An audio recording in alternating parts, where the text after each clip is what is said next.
రాజులకు కొన్ని పిచ్చి కోరికలు పుడుతుంటాయి ఒక్కోసారి. అట్లనే ఒక మహారాజుకి ఒక కోరిక పుట్టింది. ఏం కోరిక అంటే, మంత్రిని పిలిచి, మంత్రి, మన రాజ్యంలో బుద్ధిహీనులు ఎంతమంది ఉన్నారో తెలుసుకోవాలని ఉంది, కొంచెం కబురు పెట్టంటే రాజ్యంలో ఉన్నటువంటి మనుషుల చేత తిక్కలోళ్ళు అనిపించుకున్న వాళ్ళందరినీ తీసుకొచ్చి లైన్లో పెట్టాడండి. అందరినీ పరీక్షించాడు రాజు. అంత రకరకాలుగా మాట్లాడుతూ ఉన్నారు, తిక్కలుగా. ఒకడిని కదిలిచ్చాడు. వాడు ఏదన్నా చెప్పు, అంతా దేవుడే అంటున్నాడంట. ఏదన్నా కదిలిచ్చి అంతా పరమాత్మే, అంతా దేవుడే, అంతా దేవుడే, దేవుడే అంటున్నాడంట. బుద్ధిహీనులు అక్కడ చాలామంది ఉన్నారు, కానీ వాళ్ళందరిలోకి టాప్లో వీడు ఉన్నాడంట. అరే అంతా దేవుడే అంటే ఎట్లారా? వీడు కదిలితే దేవుడు, మెదిలితే దేవుడు అంటున్నాడు. వీడు దేవుడు పిచ్చోడ్రా. వీడు ఇక్కడ ఉన్న వాళ్ళందరికంటే కూడా బుద్ధిహీనంగా నాకు కనపడ్డాడని చెప్పని ఒక దండం, రాజదండం లాంటి ఒక దండం రెడీ చేపించి దాని మీద బుద్ధిహీనుడు అని రాసున్న ఆ దండాన్ని వాడికి బహుమతి ఇచ్చాడట. ఇచ్చి ఏమన్నాడో తెలుసా? నీ వెర్రితనం నాకు బాగా నచ్చిందిరా, నీ బుద్ధిహీనత. నీకంటే బుద్ధిహీనుడైన వాడు కనపడ్డప్పుడు వాడి చేతిలో పెట్టిరా ఇది అన్నాడట. సరే, వాడు వెళ్ళిపోయాడు. కాలం గడిచింది. ఎప్పుడు మనుషులు ఒకే ఆరోగ్యంతో ఉంటారు కదండి. ఆ రాజుకు జబ్బు చేసింది. ఆడికి ఏదో పెద్ద జబ్బే వచ్చింది, సచ్చే జబ్బు. మంచాన పడ్డాడు. చాలా రోజులు గడిచిపోయింది. చావుకు సమీపమయ్యాడు. పాప మహారాజు బాగా పరిపాలించాడు, మంచి రాజు. మంచాన పడ్డాడంట. చూద్దామని రాజ్య పౌరులను నేను చూడాలనిపిస్తుందని అతని కోరిక. ప్రజల కోరిక మన్నించి ప్రజల సందర్శనార్థమై రాజుకు అవకాశం కల్పించారు. ప్రజలంతా వెళ్ళి రాజుగారిని చూసి వస్తూ ఉన్నారు. పాపం బాగా చిక్కిపోయాడు, బాగా చివరి స్టేజ్కి వచ్చాడు, బాగా డేంజర్గా ఉన్నాడు అని అట్లా అనుకుంటా ఉన్నారు. వీడు కూడా పోయాడు. ఎవరు? ఈ బుద్ధిహీనుల దండం బహుమతి పొందాడు. వీడు కూడా పోయాడు. ఆ స్థితిలో ఉండి కూడా రాజు వీడిని చూడగానే చిరునవ్వు నవ్వాడట. ఏరా బాగున్నావా, నువ్వు కూడా వచ్చావా నన్ను చూడటానికి అన్నాడట. అవును రాజా, వచ్చాలే కానీ అది సరే తర్వాత, కానీ నేను కొన్ని అడుగుతాను, నాకు చెప్పు అన్నాడట. ఏమిట్రా, ఏం అడుగుతావు అన్నాడట. ఏం లేదు మహారాజా, నేను ఇంటికాడ విన్నాను, వచ్చే దారిలో విన్నాను, ఇక్కడ కూడా వింటున్నాను. మహారాజు గారు వెళ్ళిపోతారు, మహారాజు గారు ఉండరు, మహారాజు గారు వెళ్ళిపోతారు అంటున్నారు కదా, ఎక్కడికి వెళ్తున్నారు మహారాజా అన్నాడు వీడు. రాజు అన్నాడు, తెలియదురా అన్నాడంట. తెలియదా? వెళ్ళేది ఖాయమేనా అన్నాడు. కన్ఫామ్ రా, నేనేంది ఎంత తోడైనా వెళ్ళాల్సిందే అన్నాడు. వెళ్ళేది ఖాయమే అయినప్పుడు, వెళ్ళనిది తప్పనిసరి పరిస్థితి అయినప్పుడు ఎక్కడికి వెళ్ళాలో తెలుసుకోవాలి కదా మహారాజా అన్నాడట. తెలియదురా అన్నాడట. సరే కానీ, సరే వెళ్తే వెళ్ళేవాళ్ళే కానీ మళ్ళీ ఎప్పుడు వస్తావు అన్నాడంట. ఏమన్నాడు? మళ్ళీ ఎప్పుడు వస్తావు అన్నాడంట. ఇంకా వచ్చేదే ఉండదురా, నాకు ముందు పోయిన వాళ్ళు వచ్చారంటరా నేను రావటానికి, ఇంక వచ్చేది కూడా ఏమి ఉండదురా అన్నాడంట. ఏది అక్కడే ఉంటావా? అవునరా అక్కడే ఉంటాను. ఏది వెళ్ళిన దగ్గరే ఉంటావా? వెళ్ళిన దగ్గరే ఉంటానరా. యాడికి వెళ్తున్నావు అన్నట్టు. మళ్ళీ తెలియదురా అన్నాడు. ఏం మహారాజా తెలియదంటావు, వెళ్ళటం ఖాయం అంటావు, వెళ్ళిన దగ్గరే ఉండాలంటావు, తిరిగి రాలేనంటావు, ఏంటి నీ మాటలు? సరేలే కానీ, సరే వెళ్ళటం ఖాయం అంటున్నావు, ఇక వెళ్ళి తిరిగి రానంటున్నావు, మరి ఏమన్నా రెడీ చేసుకున్నావా అన్నాడు. అక్కడే ఉండాలి కదా, మరి ఏమన్నా సరుకులు సమకూర్చుకున్నావా అన్నాడు. అంటే రాజు అన్నాడు, అక్కడికి ఏం తీసుకెళ్లాలో తెలియదురా అన్నాడట. ఏమిటి మహారాజా, ఏది అడిగినా తెలియదు తెలియదు తెలియదు అంటావు, ఒకసారి చేతులు చాపు అన్నాడంట. చేతులు చాపితే ఆడి చేతిలో ఉన్న దండం తీసి వీడి చేతిలో పెట్టి, ఇది నా దగ్గర ఉండటం కంటే నీ దగ్గర ఉండటమే కరెక్ట్ అన్నాడట. ఇదేందిరా అంటే, ముఖ్యమైన 3 ప్రశ్నలు లోకంలో పుట్టిన ఏ మానవుడైనా ఖచ్చితంగా వేసుకొని రెడీ చేసుకొని జాగ్రత్త పడాల్సినటువంటి ముఖ్యమైన 3 ప్రశ్నలు లేక 3 సంగతులు నేను నిన్ను అడిగినాయి. కానీ ఆ 3 ప్రశ్నలకి నీ దగ్గర సమాధానం లేదు. మరి నువ్వు బుద్ధిహీనుడవు గాక బుద్ధిమంతుడవు అవుతావా అన్నాడట. ఏమిటిరా అవి అంటే, ఎక్కడికి వెళ్తున్నావు అని అడిగా. నువ్వు చచ్చిపోతున్నావు అని నాకు తెలుసు. చచ్చిన తర్వాత ఎక్కడికి వెళ్తున్నావు అని అడిగా. ఎక్కడికి వెళ్తున్నానో నాకు తెలియదన్నావు. ఎందుకు తెలుసుకోవాలా? వెళ్ళేది ఖాయమైనప్పుడు, వెళ్ళేది తప్పనిసరి అయినప్పుడు దాని గురించి ఎందుకు తెలుసుకోవాలనిపించలేదు నీకు? నీ కళ్ళ ముందు ఎంతోమంది ఆవిరిలాగా మాయమైపోతుంటే నువ్వు ఎందుకు ఆలోచించలా? అంటే భూమి మీద జీవించే జీవితంలో సుఖాలు, సంతోషాలు, హాయి, ఆనందం అంత అనుభవిస్తా ఈ స్థితిని నువ్వు ముందుగానే ఊహించలేకపోయావు. నీ కళ్ళ ముందు ఎంతోమంది చస్తున్నా, వాళ్ళు కాబట్టి చచ్చారు, వీళ్ళు కాబట్టి చచ్చారు, నేను చావననుకున్నావు. కానీ ఈరోజు ఆ పరిస్థితి నీకు వస్తుంది. తీరా ఇప్పుడు అడిగితే తెలియదు ఎక్కడికి వెళ్ళాలో అన్నావు. మళ్ళీ తిరిగి వచ్చేది ఉందా అంటే అది కూడా తెలియదు అన్నావు. ఏమి సిద్ధపరచుకొని వెళ్ళాలి, ఏమన్నా సిద్ధపడ్డావు అంటే అది కూడా చేయలేదన్నావు, అది కూడా తెలియదన్నావు. కానీ నీకు తెలుసా, నాకు ఆ 3 తెలుసు. నాకు ఆ 3 తెలుసు మహారాజా. నేను ఎక్కడికి నుంచి వచ్చానో నాకు తెలుసు, ఎక్కడికి వెళతానో నాకు తెలుసు, మళ్ళీ ఇక్కడికి వస్తానో రానో కూడా నాకు తెలుసు, వెళ్ళే అక్కడికి ఏమేమి సిద్ధపరచుకోవాలో నాకు తెలుసు. నేనెట్లా బుద్ధిహీనుడవుతాను మహారాజా? బుద్ధిహీనుడవు నువ్వు. నీలాగా ఈ మాయను పట్టుకొని ఊగులాడుతున్నారే వాళ్ళు అవుతారు బుద్ధిహీనులు, నేను కాను అన్నాడట. ఇది ఏదో కథ, టైంపాస్ కథ అని అనుకోవాకండి. ఇది ఒక వాస్తవిక విషయం. భూమి మీద ఉన్నటువంటి ప్రతి నరుడు కూడా ఖచ్చితంగా ఈ సంగతిలో ఆలోచించుకోవాల్సినటువంటి విషయం. దేవుని దయ వల్ల నేను ఆలోచించుకున్నా, అందుకే అన్వేషించా, సత్యం దొరికింది, రెడీ అయ్యా. ఎక్కడి నుంచి వచ్చానో ఇప్పుడు నాకు తెలుసు, చస్తే ఎక్కడికి వెళ్తానో నాకు తెలుసు, వెళ్ళిన దగ్గరే ఉంటానో మళ్ళీ ఇక్కడికి వస్తానో లేదో కూడా నాకు తెలుసు, అక్కడికి వెళ్ళేదానికి ఎలా సిద్ధపడాలో కూడా నాకు తెలుసు.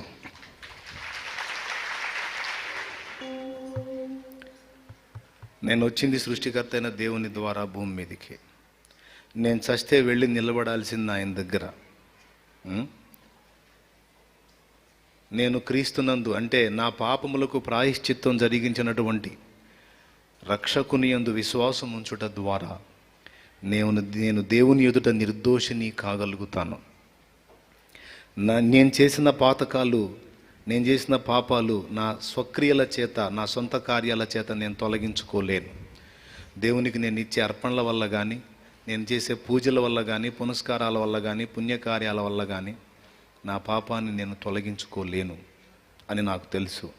నా పాపాలకు నేనన్నా బలి కావాలి, లేదా నా స్థానంలో ఏ పాపము లేని పరిశుద్ధుడు ఒకడైనా వచ్చి నా పాపాన్ని తన మీద వేసుకొని మోయాలి.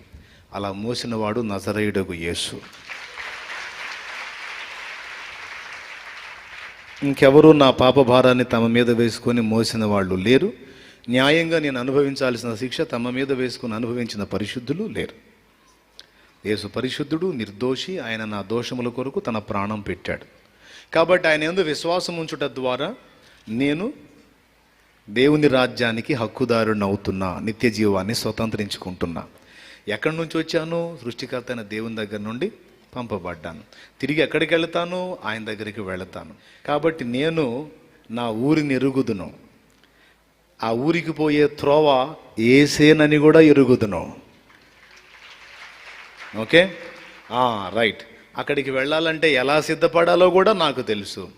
ఆస్తులు మూటలు కట్టాలా, లేకపోతే వెండి బంగారాలు దాచిపెట్టాలా, లేకపోతే ఇంకొకటి కొనాలంటే అవేవి కాదు. మారు మనసు పొందాలని తెలుసు, మారు మనసు పొందాను. బాప్తిస్మం పొందాలని తెలుసు, బాప్తిస్మం పొందాను.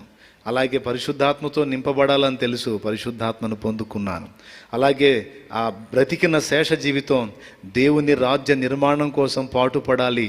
నశించిపోతున్న ఆత్మలు, సత్యం తెలియక పాడైపోతున్న జీవితాలని నేను దర్శించి బాగు చేయాలి. నేను చేయగలిగినంత వరకు, భూమి మీద ఉన్నంత వరకు ఇతరులకు ఉపకారం నేను జరిగించాలి. నేను నా పొరుగు వారి క్షేమాన్ని ఆశించి వారికి సేవ చేయాలి. ఇది నా సిద్ధపాటు.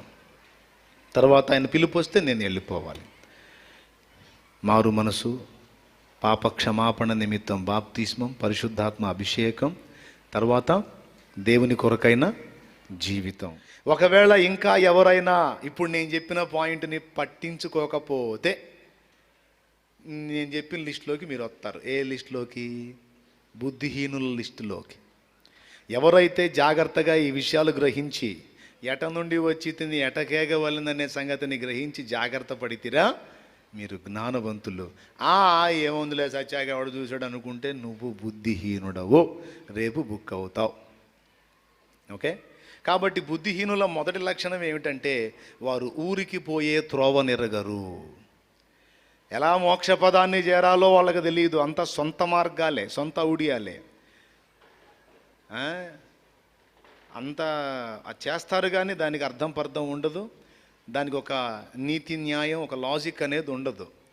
నేను ఇట్లా చేస్తాను ఇంతేనండి, ఇట్లా చేస్తే నాకు మోక్షం వచ్చింది, అట్లా చేస్తే నాకు మోక్షం వచ్చింది, నేను ఎట్లా చేసినా నాకు మోక్షం వచ్చింది అనుకుంటాడు. ఎట్లా వచ్చింది సార్? రాదు. దేవుడు చూపించిన త్రోవలోనే రావాలి, అప్పుడు వస్తుంది మోక్షం. కాబట్టి ఇది బుద్ధిహీనుల యొక్క మొదటి సంగతి అని చెప్పాను. ఏంటంటే ఊరికి పోయే త్రోవను ఎరుగరు. మీలో ఎవరైనా అలాంటి స్థితిలో ఉంటే నేను చెప్తున్నా, మన ఊరు పరలోకం, అక్కడికి మనకు చేర్చే త్రోవ ప్రభు అయిన యేసుక్రీస్తు. నేనే మార్గమును సత్యమును జీవమును, నా ద్వారానే తప్ప ఎవ్వడునూ తండ్రి యొద్దకు రాడు అని సాక్షాత్తు యేసు ప్రభువే యోహాను సువార్త 14వ అధ్యాయం 6వ వచనంలో సాక్ష్యం ఇచ్చాడు. కాబట్టి ఇంకా ఆయన త్రోవలోనికి రానటువంటి వాళ్ళు, ఇంకా మారు మనసు పొందనటువంటి వాళ్ళు, ఇంకా రక్షణ బాప్తిస్మం పొందనటువంటి వాళ్ళు ఎవరైనా ఉంటే మీరు జాగ్రత్త పడండి, త్వరపడండి. ఎందుకో తెలుసా? జీవితపు ముగింపు మనకు తెలియదు. చావుకి వయోపరిమితి లేదు. చావుకి వయోపరిమితి ఉందా? పాపం చిన్నపిల్లలేని ఆగిద్దా, లేకపోతే కొత్తగా పెళ్ళైనోడని ఆగిద్దా, లేకపోతే పాపం మొన్ననే ఉద్యోగం వచ్చింది కొద్ది రోజులు ఆగి తీసుకెళ్దాంలే వీడిని అనుకుంటుందా? అనుకోదు. సమాజంలో ఎంతోమందిని ఇప్పటికే చూశారు. న్యూస్ పేపర్ తీస్తే రోజు రైలు కింద పడ్డారనో అటనో ఇటనో చిన్న చిన్న వయసు వాళ్ళే. కాబట్టి చావు విషయంలో మనకి వాళ్ళకి ఏం వ్యత్యాసం లేదండో, అది మళ్ళీ గుర్తుపెట్టుకోండి. నేను దేవుడిని నమ్ముకున్నాను కనుక నేను అంత తేలిగ్గా చావని అనుకోవద్దు. వచ్చే బేట ఇంకొద్దు నాన్న వచ్చే అన్నాడంటే ఇంక అయిపోయింది. ఇంక కారణం వంక ఏం చూపిస్తాడో తెలియదు. కానీ కాబట్టి మరణం విషయంలో వాళ్ళకి మనకి వ్యత్యాసం లేదు, చనిపోయే విషయంలో అందరూ ఒక్కటే. అయితే త్రోవలు మారతాయి, అడ్రస్సులు మారతాయి, మరణం తర్వాత పరిస్థితులు మారతాయి. లోకస్తుల త్రోవేమో పాతాళానికి దారితీసిద్ది, మనం మరణం పొందిన తర్వాత ఏమో దేవుని రాజ్యానికి లేదా పరదైసుకి లేదా పరలోకానికి మార్గం మనకు కనపడిద్ది. వెలుగు త్రోవలో మనం వెళ్ళిపోతాం. చీకటి అంధకారంలో, అదే బుద్ధిహీనుడు చీకటిలో నడుచుచున్నాడని చదివాం కదా, అంధకారంలోకి వెళ్ళిపోతాడు. అడ్రస్ మారిపోయిద్ది. మనదేం మహిమ గల స్థలం, వాళ్ళదేమో అగ్నిగుండం. మరణం అయితే అందరూ ఆ ద్వారం గుండా వెళ్ళాల్సిందే. వాకిలు ఒక్కటే. బుద్ధిహీనుల యొక్క పాయింట్ ఒకటి చెప్పాను, త్రోవను ఎరగని వాళ్ళు. రెండోది, బుద్ధిహీనుల దగ్గర ఇంకొక విషయం ఉంటుంది. ఏంటంటే అసలు దేవుడు ఏం చెబుతున్నాడో పట్టించుకోరు. నువ్వు ఏం చెప్తున్నావు అనేది తీసేయి, మేము ఇస్తాం, తీసుకొని నోరు మూసుకో. మేము భజన చేస్తాం, నోరు మూసుకొని భజన చేయించుకోను. నువ్వు ఊరకు అయ్యా నీ అని చెబితే అన్నీ మేము మాకు కుదరదు. ఎట్లాంటివన్నీ అట్లా అంటారా బుద్ధిహీనులు? ఎక్కడ ఉంది అంటే తీయండి, ప్రసంగి గ్రంథమే ఒకసారి రండి. 5వ అధ్యాయము 1వ వచనం ఒకసారి చదవండి. ప్రసంగి గ్రంథం 5వ అధ్యాయం 1వ వచనం. నీవు దేవుని మందిరమునకు పోవునప్పుడు నీ ప్రవర్తన జాగ్రత్తగా చూచుకొనుము. బుద్ధిహీనులు అర్పించినట్లుగా బలి అర్పించుట కంటే సమీపించి ఆలకించుట శ్రేష్టము. అదుగో బుద్ధిహీనులు అర్పించినట్టు బలి అర్పించుట కంటే సమీపించి ఆలకించుట శ్రేష్టం. అంటే నా మాటలు విని వాటి చొప్పున చేయు ప్రతివాడు దేవుని మాట వినాలి, ముందు ఆ మాట చొప్పున చెయ్యాలి. నీ బలి, అర్పణ, స్తుతి, స్తోత్రం, ఆరాధన తర్వాత ఫస్ట్ దేవుడు ఏం చెప్తున్నాడో చూసుకొని అక్షరాల అది చేయటానికి మన మనస్సును దృఢపరుచుకోవాలి. ఇది గుర్తుపెట్టుకోవాలి. అలా దేవుని మాట చొప్పున చేస్తానికి నీ మనసును దృఢపరచుకోకుండా నువ్వు ఎన్ని హల్లెలూయాలు చెప్పినా, ఎన్ని స్తోత్రాలు చెప్పినా అదంతా బుద్ధిహీనుల వ్యవహారమే అన్నాడు. ఒకవేళ దేవుని దగ్గరకు వచ్చినా, అది దేవుడేం చెబుతున్నాడు, దేవుడు చెప్పినట్టు ముందు నేను మారాలి కదా, ముందు దేవుడు చెప్పినట్టు నా ప్రవర్తన నేను మార్చుకోకుండా నేను ఎన్ని ఆరాధనలు చేసినా, ఎన్ని భజనలు చేసినా ఆయన తృప్తి చెందాడు కదా, దేవుడిని తృప్తి పెట్టేదేమిటి, నేను ఇచ్చే అర్పణ, నేను ఇచ్చే చిల్లర, లేకపోతే నేను ఇచ్చే ఆరాధన, లేకపోతే నాలో దేవుని మాటకు విధేయత, ఏది ముందు ఆయన కోరుకునేది అని ఆలోచన చేసి దేవుని మాట చొప్పున నేను నడవాలి, అది ముఖ్యం అని అనుకునేవాడేమో జ్ఞానవంతుడు అంటుంది బైబిల్. దేవుని మాటల్ని పక్కన పెట్టేసి నా బతుకు నేను ఇంతే బతుకుతా, నువ్వు చెప్పినట్టల్లా మారాలంటే మా వల్ల కాదు, ఇదిగో ఏసయ్యవు నువ్వు చెప్పినట్టల్లా మారేది మా వల్ల కాదు, ఏదో ఆదివారం వస్తాం, అంత చిల్లరేస్తాం, తీసుకో, ఏంది కాసేపు హల్లెలూయా స్తోత్రం అని భజనలు చేస్తాం, మెల్లకుండా పండగ చేసుకో, అంతే. అంతేగాని నువ్వు చెప్పినట్టల్లా మారాలంటే మన వల్ల ఏ పని కాదంటారు కొంతమంది. ఆ టైప్ ఆఫ్ మైండ్స్ ఏవైనా ఉంటే వాళ్ళంతా కూడా బుద్ధిహీనులే అన్నది వాక్యం. బుద్ధిహీనులు అర్పించినట్లు బలి అర్పించుట కంటే సమీపించి మాట వినుట శ్రేష్టం అన్నాడు. అలాగే బుద్ధిమంతుడు ఏం చేస్తాడు, బండ మీద అంటే దేవుని మాట చొప్పున నడుచుకుంటాడు. బుద్ధిహీనుడు ఏం చేస్తాడు, దేవుని మాటను పక్కన పెట్టి వ్యవహరిస్తూ ఉంటాడు. అందుకని మీకు అందరికీ చెప్తున్నాను, బుద్ధిహీనుల్లా ఉండకండి. ఎలా ఉండకండి? మందిరమేమో కట్టారు, ఏందయ్యా మందిరం అంటే దేవుని మందిరం, ప్రార్థనా మందిరం, మందిర ప్రతిష్టకేమో డ్యాన్స్ పార్టీ. ఏంటి? మందిర ప్రతిష్టకేమో డ్యాన్స్ పార్టీ, డ్యాన్స్ పార్టీ ప్రారంభానికి పాస్టర్ గారి ప్రార్థన, దేవా ఇంకా సేపట్లో నీ బిడ్డలో నాట్యం ఆడబోతున్నారు, వారి కాళ్ళు లేడి కాళ్ళ వలె. కొంతమంది అయ్యగారుల పరిస్థితి అది, పెద్దలు ఏం చెబితే అది వినాలా. వాళ్ళు డ్యాన్స్ పార్టీ పెట్టి రమ్మన్నా ప్రార్థన చేయాలా, ఇంకొకటి పెట్టి రమ్మన్నా ప్రార్థన చేయాలా.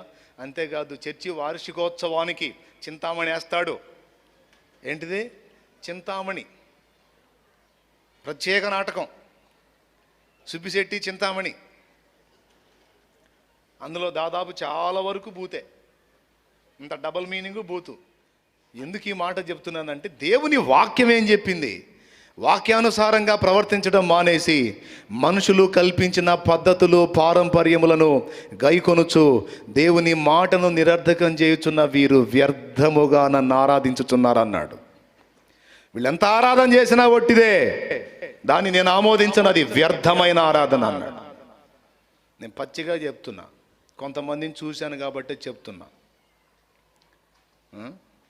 రోజు వాక్యం చెబుతున్నా, ఒక ఊరిలో పెళ్ళి జరుగుతున్నట్టుంది, నేను వాక్యం చెబుతున్నా, నాకు చాలా డిస్టర్బెన్స్గా ఉంది. అయితే చర్చిలో ఉన్నంతసేపు పాటలేమో ఇది కళ్యాణం కమనీయం దేవారావయ్య అని పాడారు. అక్కడ నుంచి బయటకు వచ్చినాక ఒక ఊరేగింపు చేశారు. ఆ పాట లేదు, పాడు లేదు, నాగస్వరం ఉంటుందే, ఆ మ్యూజిక్ వేసుకొని సావుగా ఎగురుతున్నారు ఒక్కొక్కడు. అది ఇప్పుడు దాకా పాడిన పాట ఏంది, ఇప్పుడు మళ్ళీ వేసింది ఏంది, మళ్ళీ అదంతా కూడా నా వాక్యానికి చాలా అడ్డుగా ఉంది.